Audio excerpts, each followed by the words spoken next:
मकान बेचना है। आप लेटर बॉक्स में जाएंगे लेटर डालने के लिए कि साहब आरिफ साहब मैं आपका मकान 2 लाख रुपए में खरीदने के लिए तैयार। आपने जैसे ही लेटर बॉक्स में डाला, इसका मतलब ये है कि अब मैं उस लेटर को, उस प्रस्ताव को रिवोक नहीं करवा सकता, चाहकर भी नहीं करवा सकता। मेरे पास समय कब तक का था?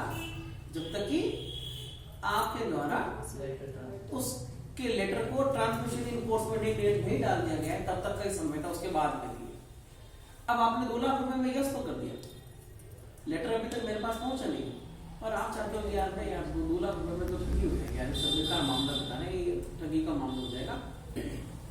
आप चाहते हैं कि मैं उस लेटर को रिवोक करूं जो अभी भी आपने ट्रांसमिशन के कोर्स में डाला है, अभी भी लेटर बुक्स में डाला है, तो आप क्या करेंगे? टेलीग्राम उससे फास्ट कोई भी होगा, उससे फास्ट जो भी रास्ता है उससे पहले आप मेरे को कम्युनिकेट करोगे कि आरिफ सर वो एक लेटर था जो मैंने भेजा था, मैंने उसको खरीदने के लिए या बेचने के लिए तैयार नहीं हूं। तो जब आपके द्वारा दी गई एक्सेप्टेंस यदि मेरे पास पहुंच जाती है, तो इसका मतलब ये होगा कि आपके विरुद्ध एक्सेप्टेंस की कम्युनिकेशन पूरी हो चुकी है। आप कौन हो? एक्सेप्टर। आप एक्सेप्टर हो, आप प्रपोजल आप एक्सेप्टर। तो क्या हुआ? एक्सेप्टर के अगेंस्ट में एक्सेप्टेंस की कम्युनिकेशन पूर्ण होने से पहले तक आप उसको वापस से रिवोक कर सकते हो। वापस बोल रहा हूं, एक्सेप्टेंस की कम्युनिकेशन एक्सेप्टर के अगेंस्ट में कंप्लीट होने से पहले तक आप उसे रिवोक कर सकते हो, उसके बाद आप रिवोक नहीं कर पाओगे। यदि मेरे नॉलेज में पहुंच गई, जानकारी में आगे वो खरीदने के लिए तैयार है, अब एक फॉर्मेशन हो चुका है एग्रीमेंट का, अब मैं कानूनी रूप से उसको एनफोर्समेंट में ला सकता हूं क्योंकि ये कॉन्ट्रैक्ट, ठीक है। ये कहानी थी सेक्शन नंबर 4, सेक्शन नंबर 3, 4 और 5। हाँ अब बताओ सर, जैसे ये मेरा फोन देखो, आपको ये बेचना है, लेकिन मैंने आपको लेटर लिखा है कि आप बेचना है, तो आपके पास लेटर गया, वापस आपने रजिस्टर किया कि हाँ मैंने किया, तो मैंने यहाँ से फोन भेजा, तो मतलब आपके पास फोन नहीं आया, और ये कहने के बाद ये फोन नहीं आया, और फिर मैं आपको वापस लेटर लिखता हूँ कि पैसे दो फोन, तो क्या होगा? मतलब आपको फोन मिला ही नहीं और मैं आपसे पैसे मांग सकता हूँ। क्या सवाल है इनका? ये कह रहे हैं कॉन्ट्रैक्ट बन चुका है, मैंने आपको 2 लाख रुपए में खरीदने के लिए लेटर लिखा और आपने 2 लाख रुपए में यस भी कर दिया। अब सवाल ये है कि आपने वो क्या किया है, सामान लेटर बॉक्स में डाल दिया, अब सामान मेरे पास आया ना, पहुंचा नहीं। इसके 2 कारण है, या तो मेरे पास पहुंच गया मैं झूठ बोल रहा हूँ, या मेरे पास वास्तविक कारण से नहीं पहुंचा। यदि मेरे पास पहुंच गया मैं झूठ बोल रहा हूँ, इसका आप सफाई कैसे दोगे? एविडेंस क्या कह रहा है आपका? पोस्ट ऑफिस पे जाके पोस्ट ऑफिस कह देता है डिलीवर कर दिया तो ठीक है, और कागज डिलीवर होने की बात होगी तब तो फिर मैं पैसे देने के लिए आपको बाउंड हूँ, बाई कोर्ट मुझसे वो करवा सकते हैं पैसा। दूसरी बात, वास्तव में मेरे पास सामान पहुंचा ही नहीं है, किसकी लापरवाही से? पोस्ट ऑफिस की लापरवाही से। अब पोस्ट ऑफिस की क्या लायबिलिटी है? एक्चुअली पोस्ट ऑफिस एक ट्रस्ट है, एक न्यास है, जिसको आपने प्रॉपर्टी अभी तक क्या की है, डिलीवर की है। ये वही सवाल हो गया तब तक का कि जितने मैं आपको मोबाइल लेके जा रहा हूँ, मुझे कोई काम में जा रहा हूँ, यश आपके पास में आया तो आप यश को मोबाइल दे देना, और आप वो मोबाइल लेकर भाग गए, तो आपने क्या किया? Actually criminal breach of trust किया है, चोरी नहीं की। चोरी में क्या होता है बेटा? चोरी में मेरी कंसेंट नहीं होती, यहाँ पर तो मैंने अपनी खुद की कंसेंट दी है। तो आपने पोस्ट ऑफिस में सामान दिया, ये सेम वही सामान है जैसे कि बैंक में आपने आपका कोई गहना या पैसा विड्रॉल उसमें लॉकर में जमा करके रखा है, और चोर बैंक को तोड़कर भाग गए, आपकी उस पैसों की लायबिलिटी क्या है? आप किसे डिमांड करोगे? बैंक वाले से। हालांकि बैंक वाले ने बैंक एक्ट में चेंज करके कह दिया कि साहब यदि अलमारियों की चोरी वोरी हो जाती तो हमारी किसी तरह की कोई गारंटी नहीं होगी, ये भी अमेंडमेंट है ना? हाँ, तो कोई किसी के गहने वगैरह रखे हुए तो चलो वापस कि मेरे पास सामान पहुंचे नहीं है, तो फिर लायबिलिटी किसकी है? पोस्ट ऑफिस वाले की, वो क्लेम करेंगे। छोटी छोटी सी बातें, 2 प्रस्ताव की सूचना कब पूरी हो रही है? जब जिसको की गई है उसकी जानकारी। अब जो स्वीकृति की संसूचना है वो 2 अलग अलग स्टेप में पूरी होती है। नंबर 1 प्रस्ताव और नंबर 2 स्वीकृति करता है। नंबर 1 प्रस्तावक के विरुद्ध स्वीकृति की संसूचना कब पूरी हो रही है? जब उसने ट्रांसमिशन इन कोर्स लेटर को अग्रेसित कर दिया, लेटर बॉक्स में डाल दिया। स्वीकृति कर्ता के विरुद्ध कब पूर्ण हो रही है? जब ये एक्सेप्टेंस का लेटर प्रस्तावक के नॉलेज में है। प्रस्तावक दोनों कम्युनिकेशन पूरी होगी, खत्म कम्युनिकेशन। कब तक रिवोक की जा सकती है, कब तक कम्युनिकेट किया जा रहा है, और छोटी सी बात है, 2-3 अलग अलग केस हम लोगों ने पढ़ी, ठीक है। अब आ जाओ सेक्शन नंबर 7। ये मेरा ही है।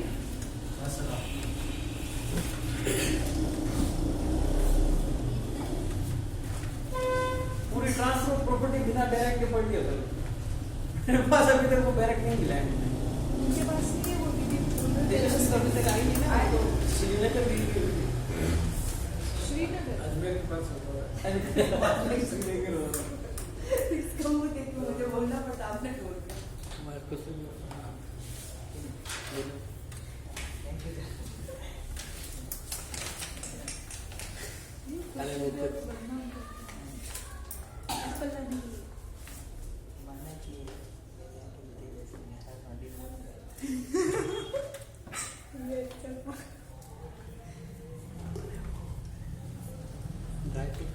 सेक्शन नंबर 6 ने कहा है कि ना प्रतिसरण कैसे किया जाएगा, रिवोकेशन कैसे किया जाएगा, इन 2-3 तरीके से, 4 तरीके बताए हुए हैं। नंबर 1, प्रस्तावक के द्वारा दूसरे पक्षकार को प्रतिसरण की सूचना दिए जाकर किया जा सकता है, जैसे कि बाद में अपन उसको नोटिस दे रहे हैं।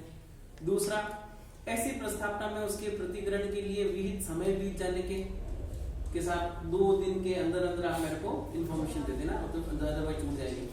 और मान लो समय नहीं दिया हुआ है तो फिर समय कौन सा होगा? रीजनेबल होगा, युक्त समय होगा। तीसरा, प्रतिग्रहण किसी पूर्व भाग शर्त को पूरा की, तो अपने कल पढ़ लिया था ना। छठा, सेक्शन नंबर 7, यदि कोई एक्सेप्टेंस होनी चाहिए वो क्या होनी चाहिए?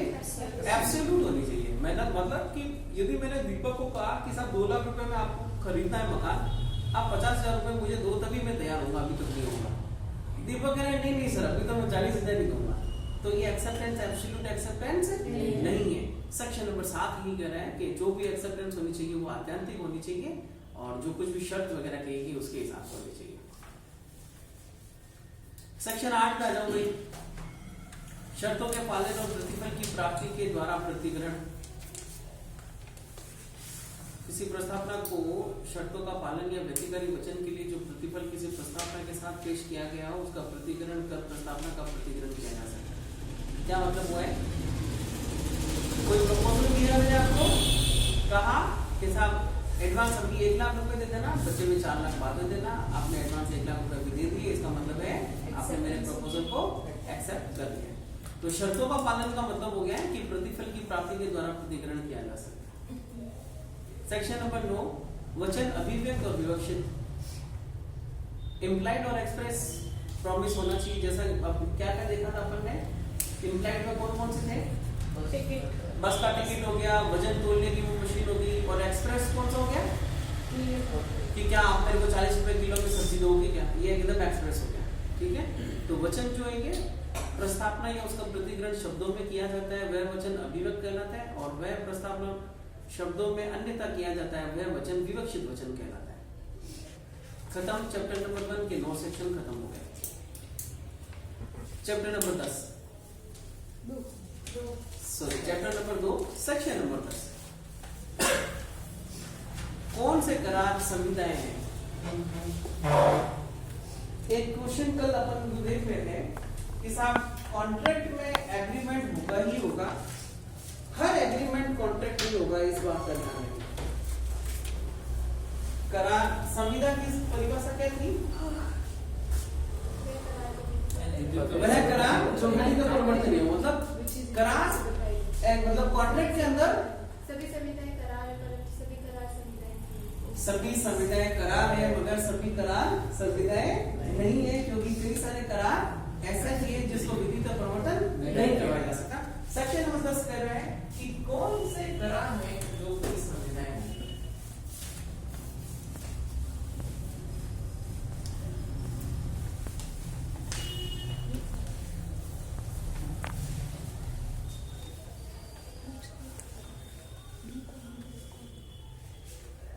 फर्स्ट ईयर में आपको स्टूडेंट्स आने का कह रहे थे, वो खुद ही नहीं आए। 8 स्टूडेंट थे। तो मैंने बोला था उनको, मैं कहा हाँ, ठीक है। फिर 8 स्टूडेंट में पढ़ाने का मजा नहीं आता है। हाँ, फर्स्ट ईयर में नई में भीड़ आती है, हमेशा आती है, फिर समय के साथ बन जाती है। हमारे टाइम पे आपके टाइम में आती है।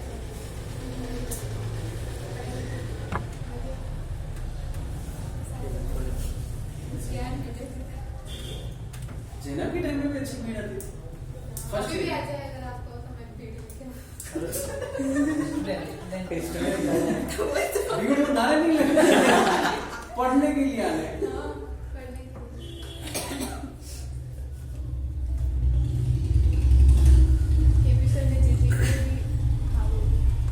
कितना पढ़ा है? अच्छा, एविडेंस पढ़ाएगा। लेट्स स्टोरी पढ़ा है। सेक्शन नंबर 10 कौन से करार से मिलता है?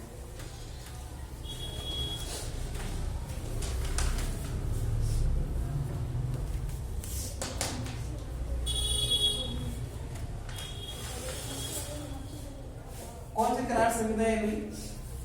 सब करार संहिता है। सब करार संहिता है।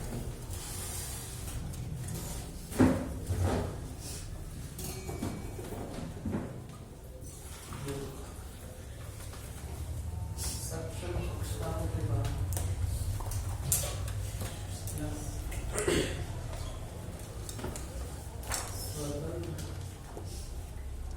सहमति के द्वारा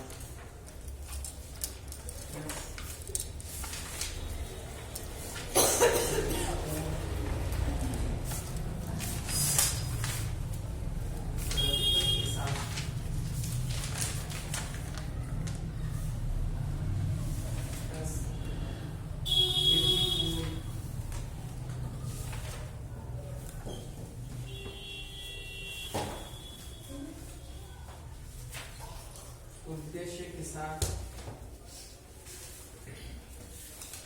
जो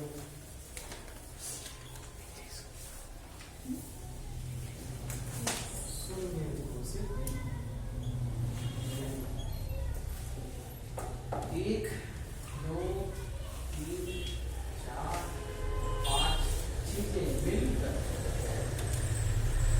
किसी करार को संविदा बना रहे हैं, वो 5 चीजें नहीं हो सकती।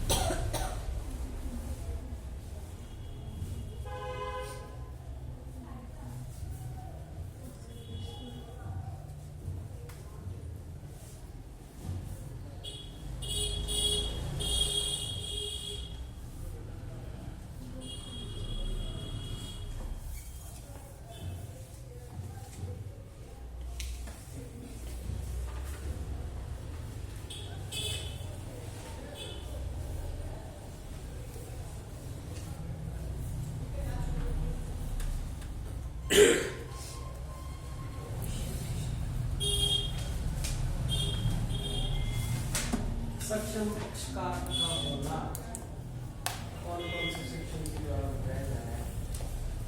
सेक्शन नंबर 11 और section number 12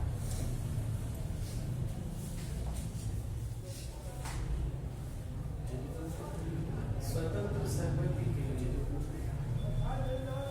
section number 13 section number 14 से 14 15 16 17 18 19 20 21 22 और 23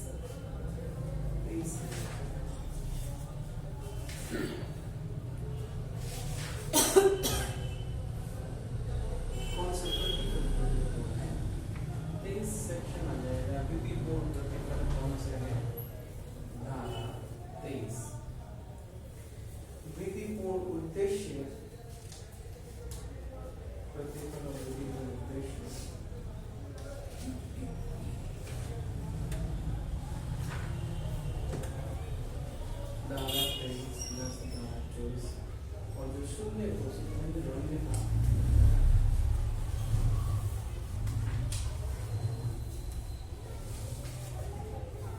जो सेक्शन नंबर 25 से लेकर 30 तक में बता रहा है।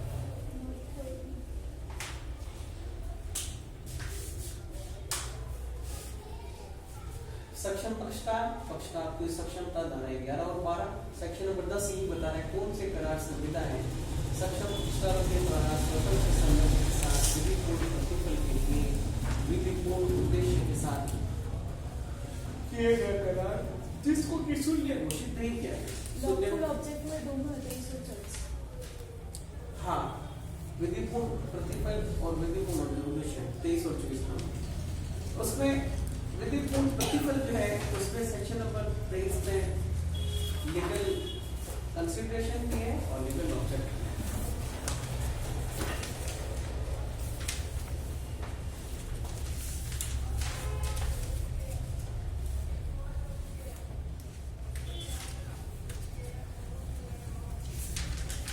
लेना कौन से नोट्स हैं? कॉपी है, किसकी? उसको जेरोक्स कितनी है किसी? जेरोक्स ही है, मतलब कोई स्पेसिफिक नेम नहीं है, किसी से लिया है।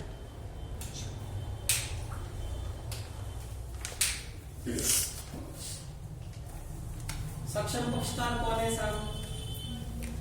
सेक्शन नंबर 11 की कहना है प्राप्त वय होना चाहिए, मतलब व्यस्त होना चाहिए, प्लस स्वस्थ चित्त होना चाहिए,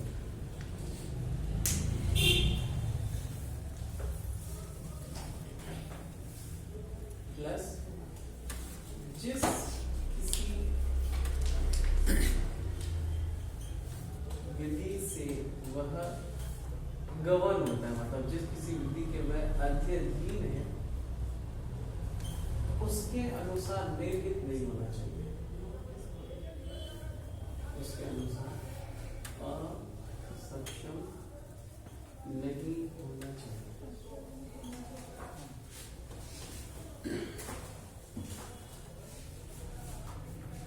और सेक्शन नंबर 12 ने बताया कि साहब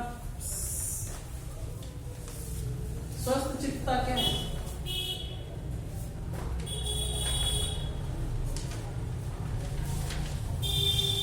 संविदा को समझने और अपने हितों पर उसके प्रभाव के बारे में युक्ति संगत निर्णय को लेने में सक्षम हो।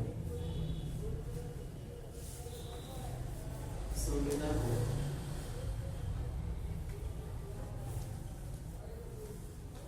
समझने व अपने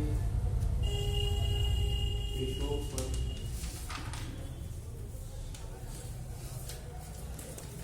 उसके प्रभाव के बारे में युक्तियुक्त निर्णय लेने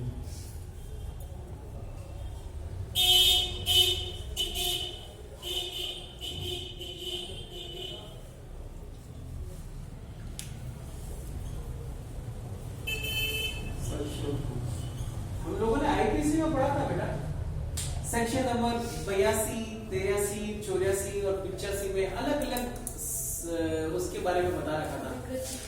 विकृत चित्त कौन है, अनसाउंड माइंड कौन है, और दारू के नशे में कौन है, वो लोग क्या क्या कर रहे हैं, कैसी स्थिति में हम किसी को करें, डोली इन कैपेक्स क्यों है, 3-4 अलग अलग बातें थी, याद है क्या? इसी के सवाल की सेक्शन नंबर 12 में स्वस्थ चित्त कौन है? वो आदमी जो अपने हितों पर पड़ने वाले प्रभाव को युक्ति समझकर फैसला लेने में सक्षम हो, वो स्वस्थ चित्त है।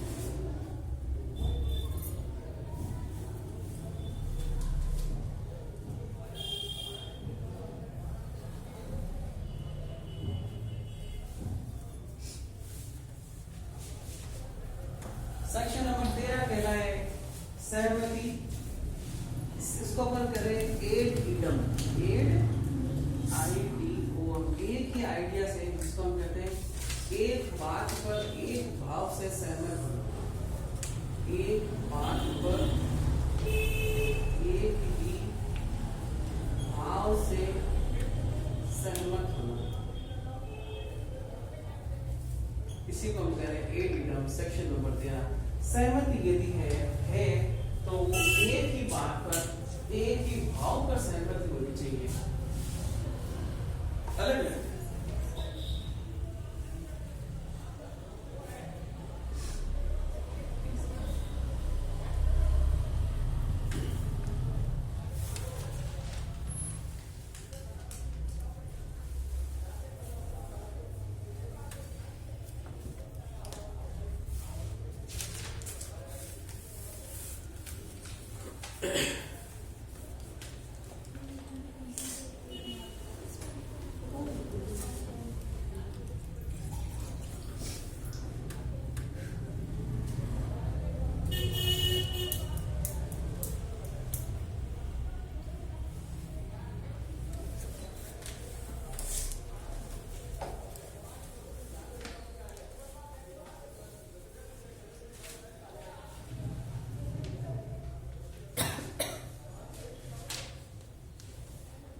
स्वतंत्र सहमति केवल सेक्शन और सेक्शन 13 पर नहीं, सेक्शन 14 भी बताएगी कि सब स्वतंत्र सहमति क्या है।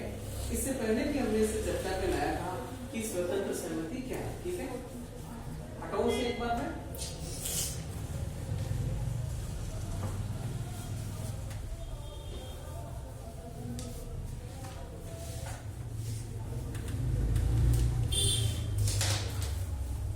वो कोई भी सहमति स्वतंत्र सहमति नहीं है, सेक्शन नंबर 14 कहलाएंगे। वो कोई भी सहमति स्वतंत्र सहमति नहीं है जिसमें सेक्शन नंबर 15, 16, 17, 18, 19 पर कुछ स्टेटमेंट बताया हुआ है, 20 के तहत दी गई है। तो ये जो 5 सहमति है बेटा कि 15 की जो सहमति दी गई उसको अपन ने कहा प्रपीड़न के आधार पर, मतलब धमकी के आधार पर किसी को काम करवाना। 16 में कहा असम्यक असर।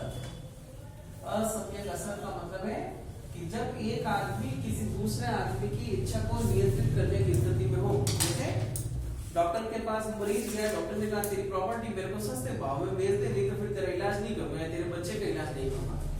तो जाहिर सी बात है कि पेशेंट की सहमति को नियंत्रित करने की स्थिति में है कौन? डॉक्टर। उसी को अपन ने कहा इंड्यू इन्फ्लुएंस, असंदेह असर के साथ सहमति प्राप्त करना। 17 को कहा आपने कपट। कपट पे याद रखें एक्टिव कंसीलमेंट शामिल है। एक्टिव कंसीलमेंट, सक्रिय छुपाव, सक्रिय रूप से किसी बात को छुपाना, सक्रिय छुपाव, एक्टिव कंसीलमेंट कपट में ही शामिल है। तो मक्कारी, झूठ और फ्रेब के आधार पर यदि कोई आदमी किसी से कॉन्ट्रैक्ट में लाया जा रहा है तो फ्रॉडुलेंट कॉन्ट्रैक्ट कहला है। सेक्शन नंबर 18 दुर्व्यपदेशन, मिसरिप्रेजेंटेशन,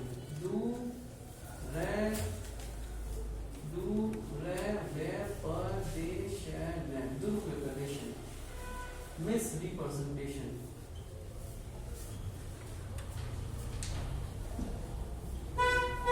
क्या है कि साहब मेरी गाय 40 लीटर दूध देती है, बाद में जाकर पता चला 40 नहीं 35 लीटर दूध देती है। झूठ कहकर बेच दिया, जिसको दूसरा वाला आदमी चाहता तो अपनी तरफ से थोड़ा सा कार्य करके जान सकता था। जबकि एक्टिव कंसीलमेंट में तो सामने वाले आदमी भले कितनी सद्भावना पूर्वक रखे, कितना भी ध्यान रखे, जान नहीं पाता। और 20 में कहा भूल। अच्छा 19 में बताया कि इन सभी के कारण से क्या हो जाएगा, संविदा जो हो जाएगी वो शून्य करणीय हो जाएगी। शून्य करणीय संविदा का मतलब हम समझ चुके हैं। जो कोई भी आदमी जो पीड़ित पक्षकार है उसकी इच्छा पर उस संविदा का परिवर्तन निर्भर करता है, इसी को शून्य करणीय संविदा कहते हैं।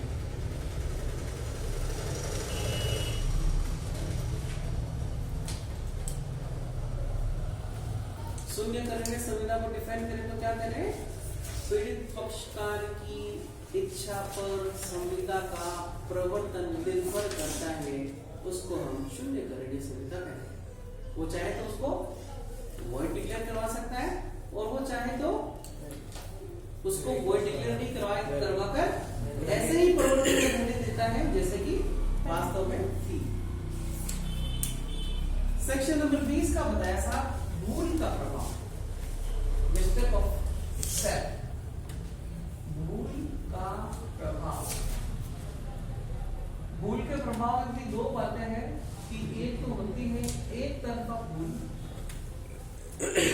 एक होती है दो तरफा भूल, दोनों तरफ के पक्षकारों को यदि किसी बात पर वास्तविक रूप से मिस्टेक है और वो मिस्टेक ऑफ फैक्ट है, मिस्टेक ऑफ फैक्ट, तब कहा जाएगा कि ऐसी संविदा कौन सी संविदा है? शून्य संविदा है, शून्य करणीय संविदा नहीं। जब संविदा की मूलभूत बात के बारे में दोनों पक्षकार किसी वास्तविक भूल के प्रभाव में कार्य कर रहे हैं जो मिस्टेक ऑफ फैक्ट से रिलेटेड है, मिस्टेक ऑफ लॉ से नहीं, तो ऐसी संविदा शून्य संविदा है, शून्य करणीय नहीं है। मिस्टेक ऑफ फैक्ट क्या चीज? मिस्टेक ऑफ फैक्ट जब दोनों तरफ से हो रही है। इसी के संबंध में क्वेश्चन क्या आ रहा है कि सेक्शन नंबर 14 के प्रभाव में की गई संविदाएं होगी कौन सी? नंबर 1 शून्य, नंबर 2 शून्य करणीय, नंबर 3 वैध और नंबर 4 1 व 2 दोनों। तो जाहिर सी बात है कि स्वतंत्र सहमति किसे करें? जिसमें 15, 16, 17, 18 और 19 किसी का भी कोई एलिमेंट नहीं, उसी को मैंने स्वतंत्र सहमति कहा। तो 15, 16, 17, 18 ये जो चार सेक्शन एलिमेंट 15, 16, 17, 18 ये जो चार एलिमेंट है वो कॉन्ट्रैक्ट को वॉइडेबल बना रहे हैं, उसमें भी स्वतंत्र सहमति नहीं है। और पांचवा नंबर जो एलिमेंट है जो सेक्शन नंबर 20 में बताया हुआ है वो है मिस्टेक ऑफ फैक्ट, जो दोनों पक्षकारों की तरफ से, दोनों पक्षकारों की वजह से यदि मिस्टेक ऑफ फैक्ट हो रही है तो कॉन्ट्रैक्ट कौन सा हो रहा है? वॉइड हो रहा है। और उसको भी हम क्या नहीं मान रहे हैं? फ्री कंसेंट नहीं मान रहे हैं। तो सेक्शन नंबर 14 फ्री कंसेंट में लिखा कि सब फ्री कंसेंट किसे, फ्री कंसेंट के अभाव में हो ही जाने वाले कॉन्ट्रैक्ट जो होंगे वो कौन से होंगे? शून्य, शून्य करणीय, वैध या दोनों? ये दोनों, जो कि शून्य भी है जो सेक्शन नंबर 20 से कवर हो रहा है, शून्य करणीय है जो कि 15, 16, 17, 18 से कवर हो रहा है। सर अगर 20 में सर दोनों में से एक ने अगर फैक्ट्स में अगर मिस्टेक की है तो वो वॉइडेबल हो जाएगा ना? मिस्टेक ऑफ फैक्ट है वो वैलिड कॉन्ट्रैक्ट है, वैलिड हो जाएगा। हाँ, वो किस वजह से कि साहब एक आदमी को भूल थी, दूसरा आदमी को तो पता था, वैलिड हो जाएगा, वॉइड नहीं। वो फिर वॉइडेबल हो जाएगा, वो अगले वाला एक्सेप्ट करेगा तब वो वैलिड होगा। अच्छा, आप एक पक्षकार की तरफ से कह रहे हो? शून्य करणीय नहीं होगा, याद रखना। वो बोल देगा ना गलती होगी, तो अगर वो गलती वो सामने वाला चलता बोल देता है हाँ ठीक है तो फिर वो तो एक्सेप्ट हो गया ना सर। हाँ, तो मिस्टेक ऑफ फैक्ट यदि एक पक्षकार की तरफ से है, अब आप दोनों एक पक्षकार की तरफ से है तो भी उसे अपन ने वैलिड क्यों माना? एक मिनट थोड़ा सा परिचय है, वापस हमारे 14 पर 14 क्या कह रहे हैं? फ्री कंसेंट की डेफिनेशन।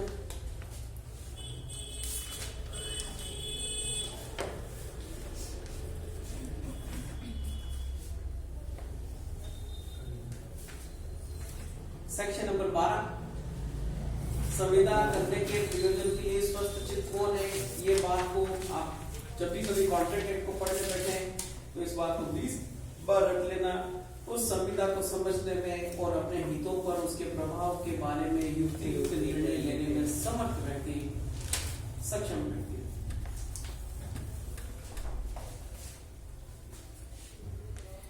और जो व्यक्ति विकृचित रहा है और समय समय पर स्वस्थ चित रहा होता है, और वो आदमी जबकि वो स्वस्थ होता है उस समय कोई काम करता है तो वैलिड होगा, क्योंकि उस वक्त अपने उद्योग पर प्रतिकूल प्रभाव पड़ने को सोचने समझने में सक्षम है। सेक्शन नंबर 13 संपत्ति की परिभाषा। दो या अधिक व्यक्ति सम्मत हुए तब कहे जाते हैं जबकि वे किसी एक बात पर एक भाव से सहमत होते हैं, उसी को हम सम्मति कह रहे हैं। Definition of consent, section number 13।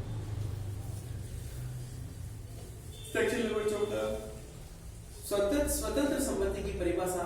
स्वतंत्र सम्मति स्वतंत्र तब कही जाती है जब सेक्शन नंबर 15 मतलब प्रपीड़न, 16 का मतलब असभ्य कसर, 17 का मतलब कपट, 18 का मतलब दुर्व्यवहार और न भूल द्वारा कारित हो, क्योंकि ये बात आ रहा है कि 20, 21, 22 के ऊपर तो क्या अद्य दिन रहेगी, अद्य दिन रहने का मतलब 20, 21, 22 में जो बात लिखी वो प्रिवेल करेगी, अदरवाइज नहीं। सम्मति ऐसी कारित तब कही जाती है जबकि वह प्रपीड़न, असमय कसान, कपट, दुर्प्रदर्शन या भूल न होती तो न दी जाती। उसी को हमने कहा है स्वतंत्र सहमति, मतलब कि पांचों एलिमेंट उसमें नहीं है तब भी कहेंगे वो स्वतंत्र सहमति। अब आगे सर अपन प्रपीड़न सेक्शन नंबर 5 सेक्शन नंबर 15 से प, प्रपीड़न से प, दोनों से 15 से प, प्रपीड़न से प याद रखोगे। 15 में क्या है प्रपीड़न, और प्रपीड़न को यदि कोई आप डिफाइन करे तो कैसे करेगा, क्या चीज प्रताड़ित करना, या फिर अपन ऐसा कहते हैं भारतीय दंड संहिता में दिए गए अपराधों के तहत किसी भी एक अपराध को करने की धमकी कारित करके किसी काम को करवाया जाना प्रपीड़न का अपराध है। क्या लिखा है इसमें, प्रपीड़न इस आशय से किसी व्यक्ति से कोई करार लगाया जाए, कोई ऐसा कार्य करने या करने की धमकी देना जो भारतीय दंड संहिता के द्वारा निषिद्ध है, अथवा किसी व्यक्ति पर चाहे वह कोई हो प्रतिकूल प्रभाव डालने के लिए किसी सम्मति का विधि विरुद्ध निरोध करना या निरोध करने की धमकी देता है, कहा जाएगा कि प्रपीड़न कहलाता है।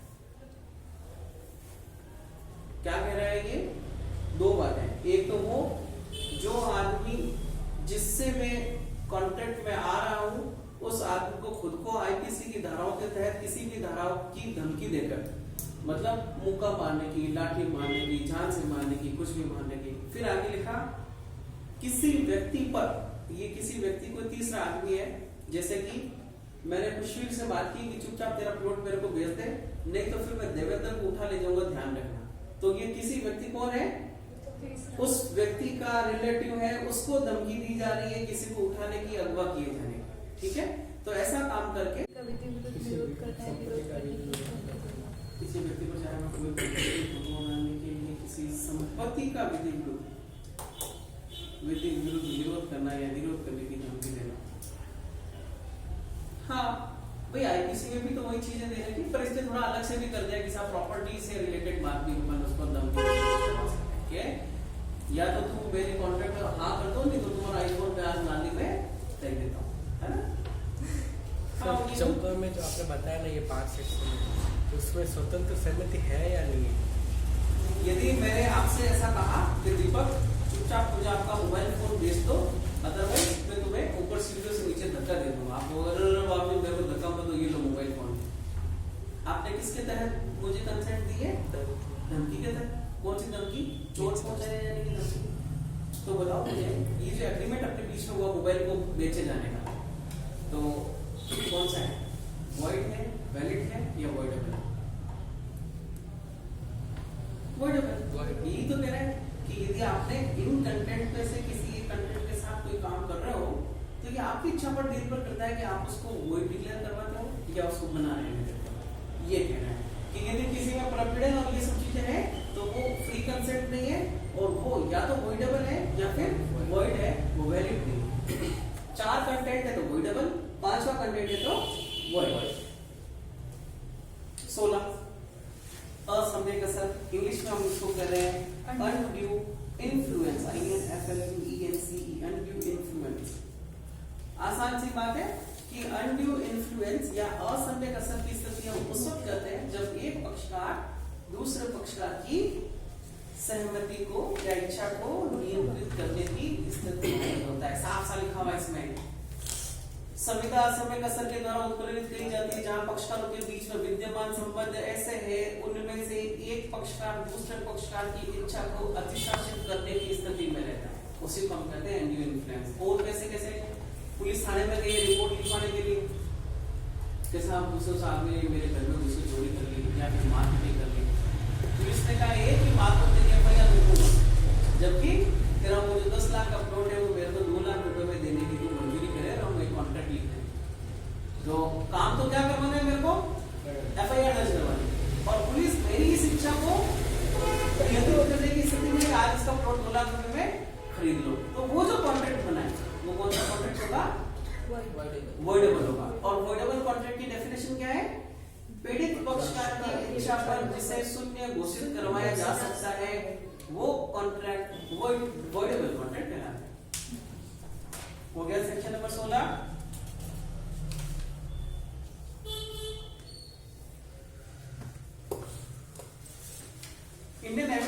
में हमने कहाँ पढ़ा था सेक्शन नंबर ये अनड्यू इन्फ्लुएंस से संबंधित बात?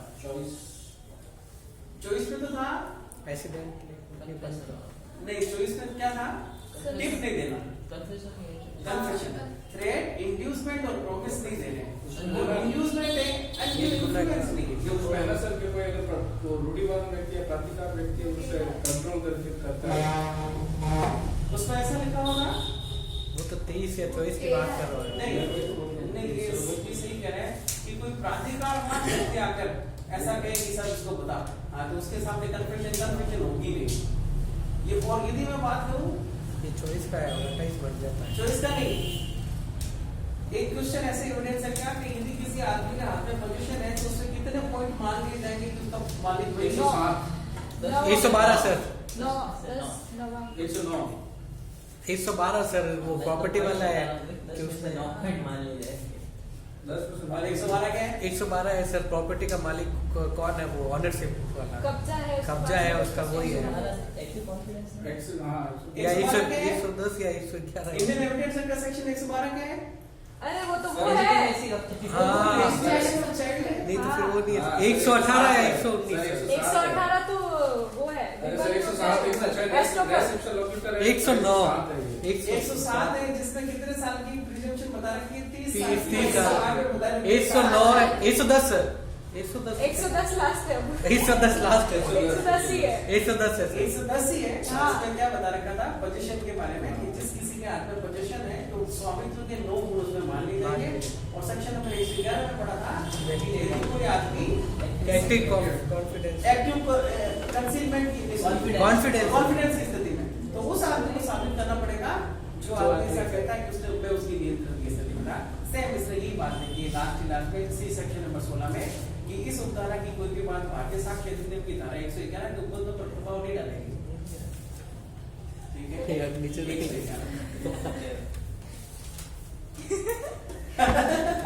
ये तो खुशबू की बात होगी बेटा तुम्हारी, केवल व्यक्तिगत स्कूल में पढ़ते हो।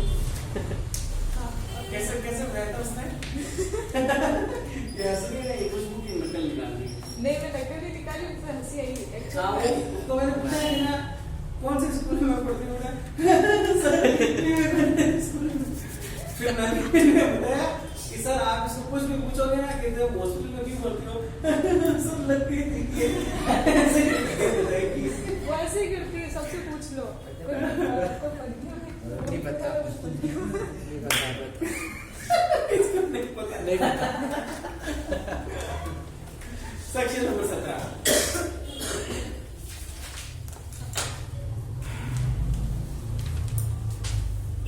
कपट को डेफिनेशन डिफाइन कर रहे हैं।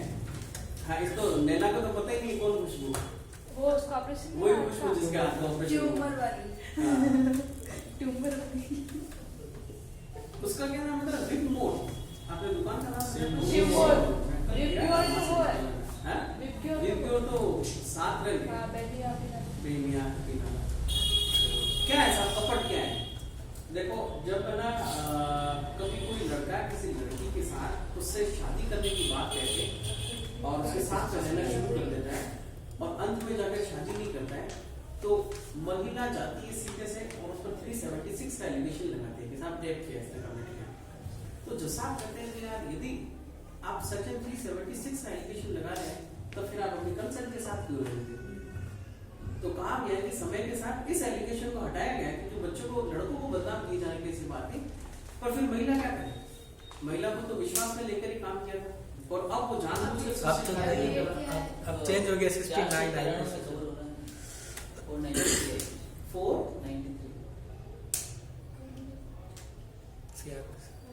आईपीसी।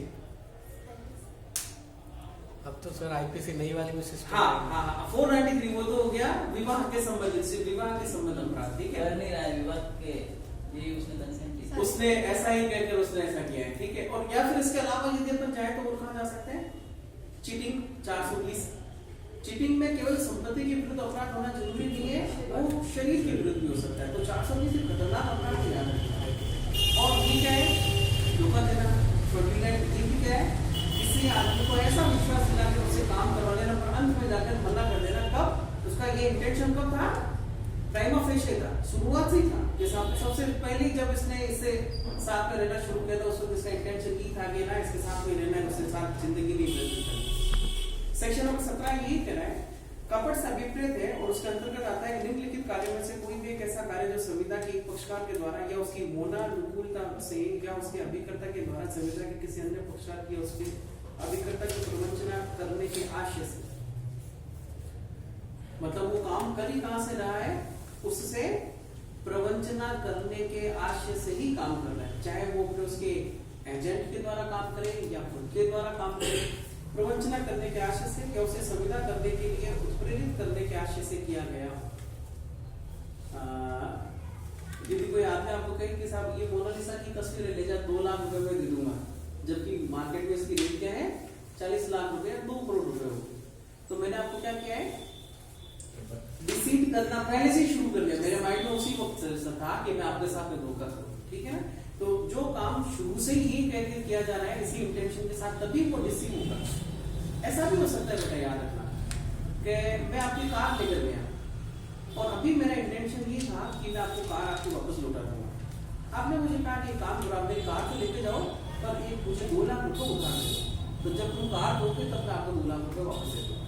तो अभी तो मेरा इंटेंशन है आपकी कार वापस से लौटाने का, पर समय के साथ क्या पता चला है आपने वो 2 लाख रुपए तो खाई पी कर ली और अब आप मुझसे भी वो कार मांग रहे हो जो अपने आप को लौटा नहीं रहा। तो ये कंसीलमेंट अब से नहीं आया, मतलब इसको मैं धोखा होना अब से नहीं होगा। अब वो क्या हो सकता है क्रिमिनल ब्रीच ऑफ ट्रस्ट हो सकता है, मगर चीटिंग नहीं हो सकती। एक तो ये, दूसरा मैं आपसे कार लेकर गया ये कहते हुए कि मैं वापस दे दूंगा, जबकि मेरा दूर दूर तक आपको कार वापस देने का कोई इरादा नहीं है।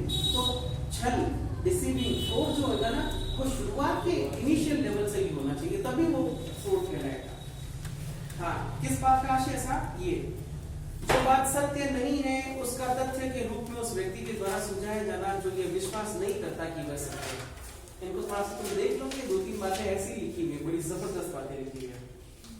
दूसरा जो पॉइंट है वो थोड़ा सा इंपॉर्टेंट है, किसी तथ्य का ज्ञान या विश्वास रखने वाले व्यक्ति के द्वारा उस तथ्य का सक्रिय छुपाव करना। अब सक्रिय छुपाव का मतलब कि आप मेरे पास में आए ये कंप्यूटर खरीदने के लिए जो सोनी का है उस पर स्टिकर लगा हुआ है, जबकि मेरे को पता है कि वो वास्तव में सोनी का नहीं है और मैंने आपको सोनी का कहकर बेच दिया, तो मैंने क्या किया उस फैक्ट का एक्टिव कंसीलमेंट किया है। तो ये तो 100% धोखाधड़ी है। कोई वचन जो उसका पालन करने के आशय के बिना दिया गया हो, कि साहब उसका कोई इंटेंशन तो था नहीं, उसने कह दिया जब कार तो मैं तुम्हारी वापस लौटा दूंगा, जबकि उसको वापस लौटाने का इंटेंशन नहीं था। प्रवंचना करने योग्य कोई अन्य कार्य हुए या कोई ऐसा कार्य जो लोग जिसका कपटपूर्ण होना विशेषित घोषित करे कि साहब ऐसा काम, ये ऐसा ही काम है जो कि लॉ ने डिक्लेयर किया है, धोखेबाजी की बात है।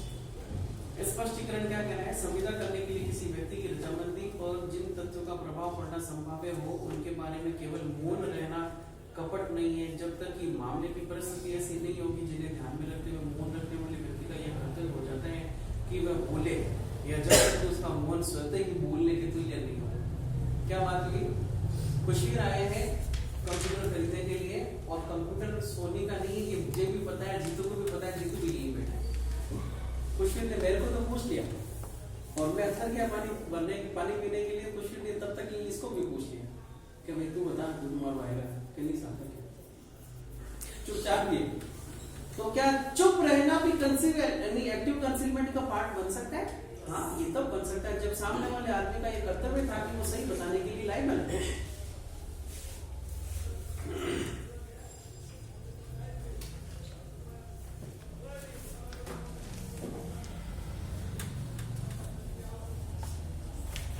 आ जाए सेक्शन नंबर 18 में। 18 कह रहा है दुर्व्यपदेशन की परिभाषा।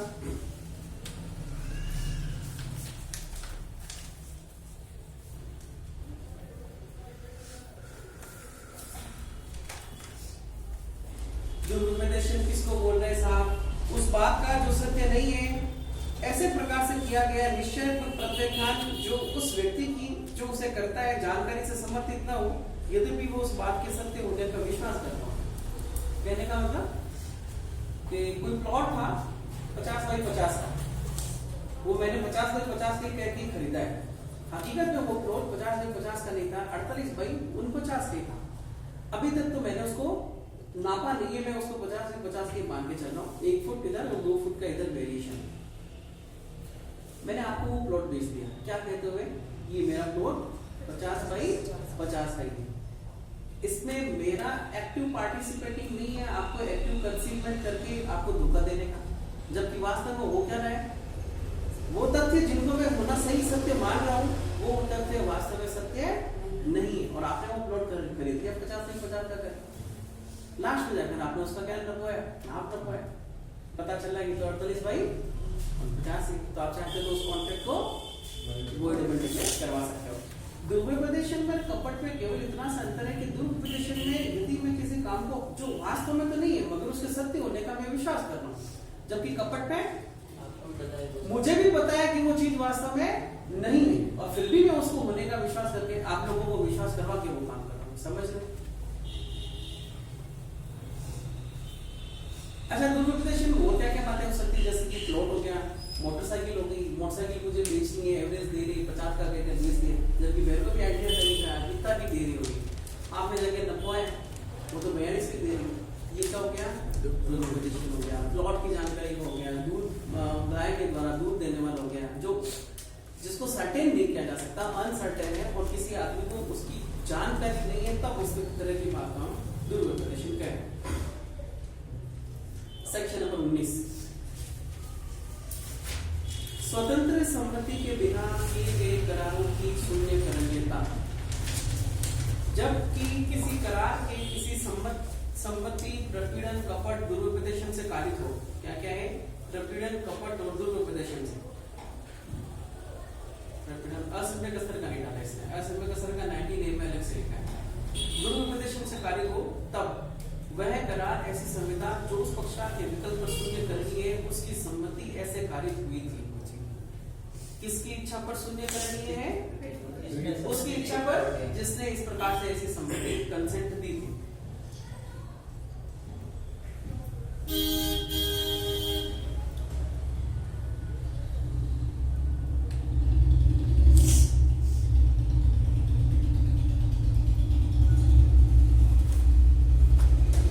इसका एक अपवाद दे देता हूं, 19 का एक अपवाद देखने का 30 नंबर करेगा। कैसा, सेक्शन नंबर 17 में खुशबीर आया है लैपटॉप खरीदने के लिए और मैंने सोनी का कह दिया उसको, और खुशबीर के पास में ऐसे सारे रिसोर्सेज थे क्योंकि ये खुद जानकार आदमी है और ये उसको चला के उसके कॉन्फ़िगरेशन में जाकर देख सकता था कि मैन्युफैक्चर्ड बाय विच कंपनी है, और इतना काम खुशबीर ने नहीं किया। तो अब ये फ्रॉड का एलिगेशन नहीं कर सकता। यही अपवाद है कि यदि आप फ्रॉड का एलिगेशन लगा रहे हो तो उसमें आपने आपकी तरफ से की गई सतर्कता को भी प्रमाणित करना पड़ेगा। उस सतर्कता को इस्तेमाल करने के बावजूद भी आप उसके फ्रॉड का पता नहीं लगा पाए, तब तो वो फ्रॉडुलेंट ट्रांजैक्शन में आ जाएगा, अदरवाइज वो फ्रॉडुलेंट नहीं। अपवाद यही कर रहा है कि यदि सत्य का पता मामूली तत्परता से चला लेने के उसके पास साधन थे तो ऐसा दुर्व्यपदेशन या मौन संविदा शून्य करणीय नहीं होगी। क्लियर? स्पष्टीकरण है साहब, वह कपट या दुर्व्यपदेशन जिसने संविदा पर उस पक्षकार की सम्मति कारित नहीं की जिससे ऐसा कपट या दुर्व्यपदेशन किया गया था, संविदा को शून्य करणीय नहीं कर देता है।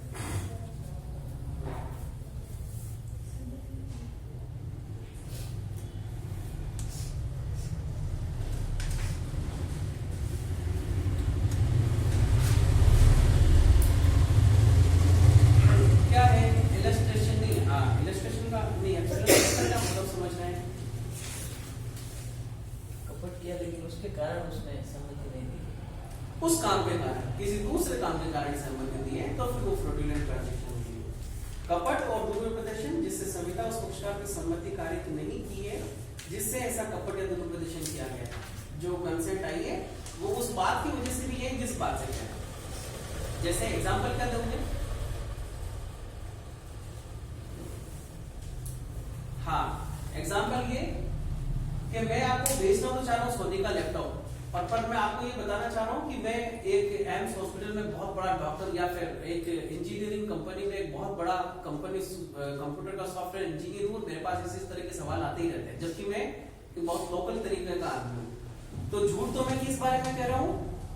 Profession. मेरे पद के बारे में काम में आपसे दूसरा करवाना, तो दूसरा करवाना अभी कपट की श्रेणी में नहीं आएगा क्योंकि ट्रांजैक्शन के दूसरा है। और अभी मैंने इस कंप्यूटर को ये कंप्यूटर का कहते हुए जो कि ये नहीं था तब तो बेस था, तो वो फ्रॉड। दृष्टांत कर लेंगे सेक्शन नंबर 19A जो कि असम्यक असर से उत्प्रेरित संविदा को अपास करने की शक्ति के बारे में बता रहा है। 19 पे हमने देखा सेक्शन नंबर 15, 16 और 17 को शून्य करने की शक्ति है।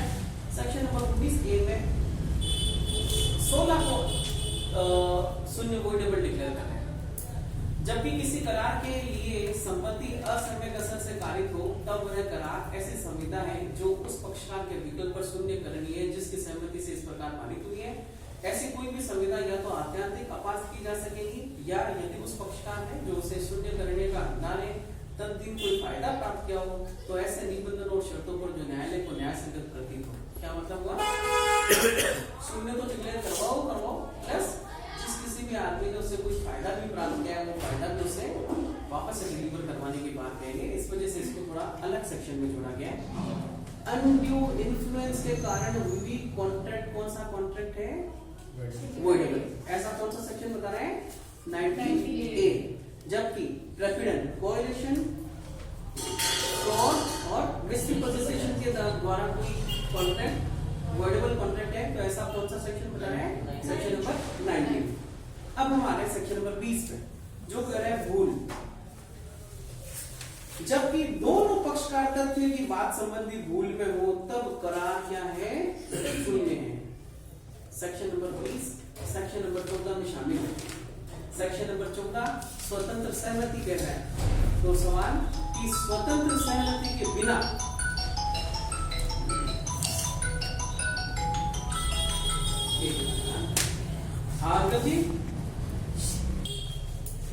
जबकि दोनों पक्षकारों को तथ्य संबंधी भूल है तभी जाकर वो संविदा शून्य है, अदरवाइज वो शून्य नहीं है। ऐसी बात लिखी है section number 20 plus section number 22 में लिखा हुआ है।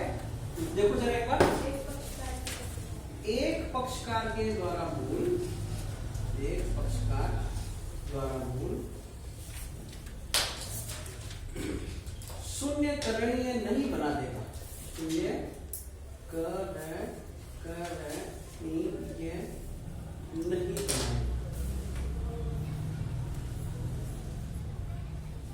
क्या मतलब समझ रहे इसका? शून्य करणीय नहीं बना देगा। शून्य होती तो डिक्लेयर साफ लिखता तो इसका मतलब क्या है? वैलिड होगी। कैसे? एक आदमी के पास देखो प्लॉट पड़े 1 2 3 4 ये 8 प्लॉट पड़े।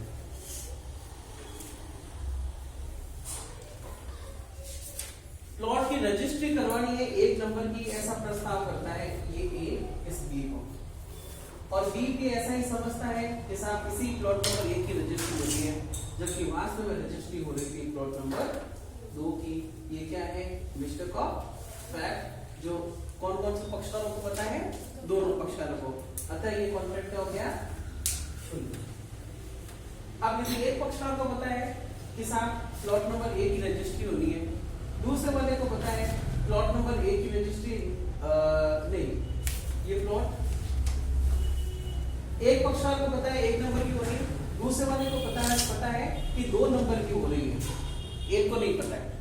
तो दूसरा वाला क्या कहेगा? उसको उस भूल को, मिस्टेक ऑफ फैक्ट को रिमूव करवा लेगा। कैसा? नहीं देखो आपको गलती हो रही है, या तो आप मेरे को 1 नंबर दो या मुझे 2 नंबर दो, आप मेरे को गफलत में मत रखो।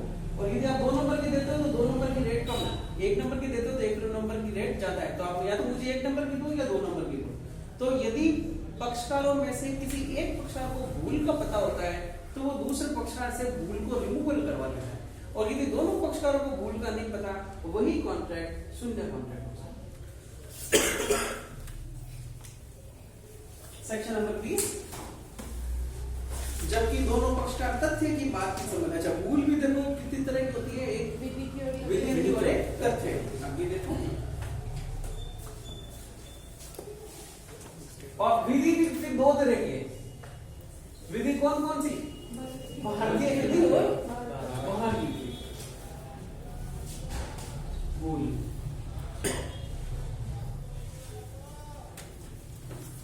विधि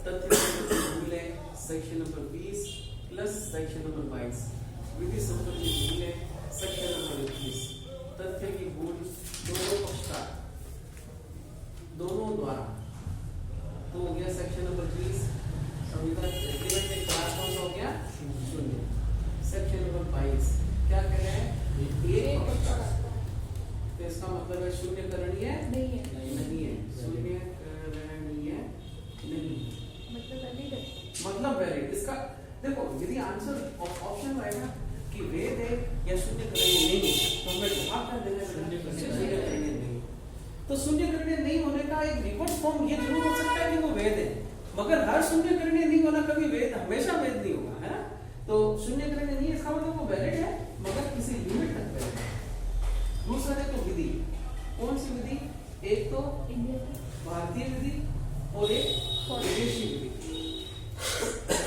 भारतीय विधि में यदि भूल मिस्टेक ऑफ लॉ क्या मिस्टेक ऑफ लॉ क्या होता है साहब एक्सक्यूजेबल होती है या नहीं होती है बिल्कुल नहीं होती तो भारतीय विधि की भूल किसी भी काम को शून्य नहीं कर देती या शून्य करणीय भी नहीं कर देती शून्य नहीं कर देती वो वैलिड ही रहता है जबकि विदेशी विधि का प्रभाव वही होगा जो तथ्य की भूल का होता है तथ्य की भूल का मतलब यदि दोनों पक्षकारों को पता है तो विदेशी विधि के बारे में शून्य हो जाएगी और यदि एक पक्षकार को पता है तो शून्य करणीय नहीं होगी सिर्फ 22 में वॉइडेबल नहीं है मींस वो वैलिड कॉन्ट्रैक्ट है हाँ मतलब ऑप्शन 2 आ जाए तो हमें वॉइडेबल नहीं करना है किसी हद तक वैलिड है मतलब एक ही आ रहा है तो एक में 4 ऑप्शन नहीं दोनों में कि शून्य है कि नहीं है वो वाला मतलब कि अगर शून्य करनी आया जब शून्य करनी नहीं है शून्य है वैसे तो अपन ने शून्य करनी नहीं लगा ये ऑप्शन टिक कर बोला हाँ ये भी उसका ऑप्शन था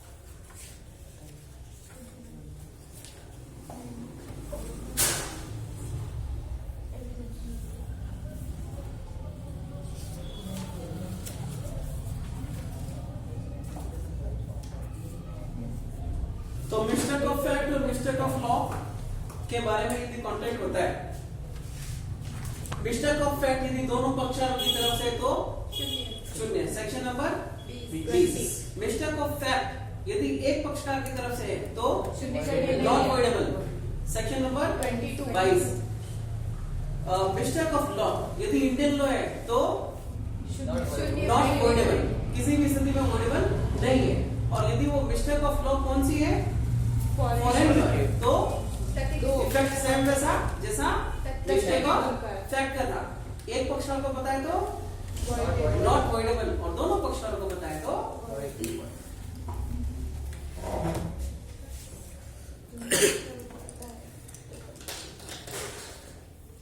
खत्म करें आज की क्लास यहाँ तक आज एक बार चालू रखना चालू है फिरदौस नहीं है पता नहीं क्यों नहीं आ रही दूसरा अनीता नहीं है अनीता का मैसेज था कि वो आज नहीं आएगी और वीडियो रिकॉर्डिंग करने ये स्पेशल उसके लिए चल रही है जॉब की रिकॉर्डिंग है 2 3 नीलू नहीं आ रही वो तो बेटा गई है वो पता नहीं कब आएगी सवाल ये कि लोकेंद्र क्यों नहीं आया मैंने फोन किया था हो सकता है आज फिर उसकी तबीयत सही नहीं रहती है सर्दी की वजह से उसके कान में भी कल घोटन बन गई कौन बनेगा हाँ और चौथी और अंतिम बात कल के सुनील का वास्तविकता में कोई रिलेशन अब बंद कर दो